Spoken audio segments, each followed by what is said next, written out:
উন্মনা মনে ধাভেদি পোহৰ বিচাৰে কৃষ্টি সংস্কৃতি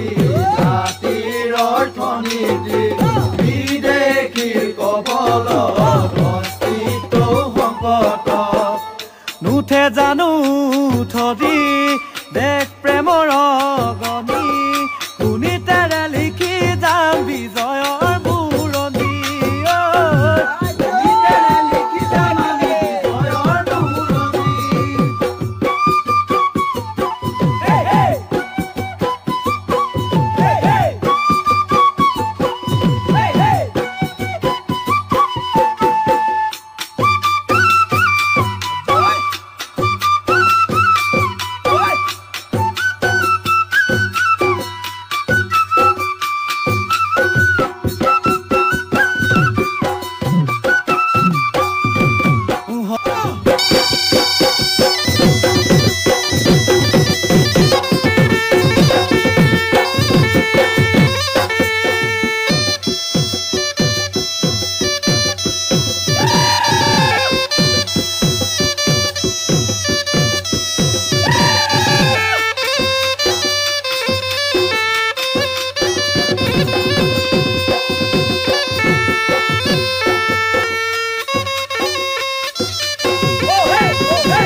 এগৰাকী হৈছে বিদ্যুৎ মহন্ত আৰু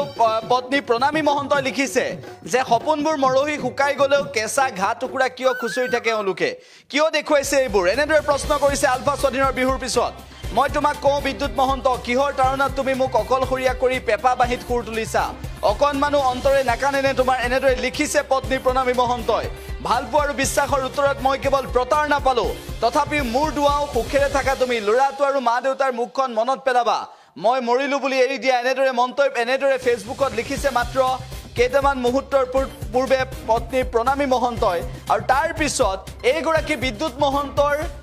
এই বিষয়খিনিক লৈ বিদ্যুৎ মহন্তই আলফা স্বাধীনৰ শিবিৰলৈ যোৱা বিদ্যুৎ মহন্তই আলফা স্বাধীনৰ শিবিৰত যোগদান কৰা আৰু বিদ্যুৎ মহন্তই আলফা স্বাধীনৰ শিবিৰত যোগদান কৰাৰ পিছত পত্নীলৈ পুত্ৰলৈ বা মাক দেউতাকলৈ মনত পেলাইছেনে নাই সেই কথাবোৰ অত্যন্ত গুৰুত্বপূৰ্ণ আৰু কেনেদৰে বাঁহীত সুৰ তুলিলে আজি ৰঙালী বিহুৰ দিনা কেনেদৰে পেপাত সুৰ তুলিলে সেই দৃশ্য ইতিমধ্যে সকলোৱে দেখিছে আৰু তাৰ পিছত বিদ্যুৎ মহন্তক লৈ বিভিন্নজনে প্ৰশ্নও কৰিছে পত্নীয়ে প্ৰশ্ন কৰিছে পত্নীয়ে কিয় এনে কৰিলা বুলি প্ৰশ্ন কৰিছে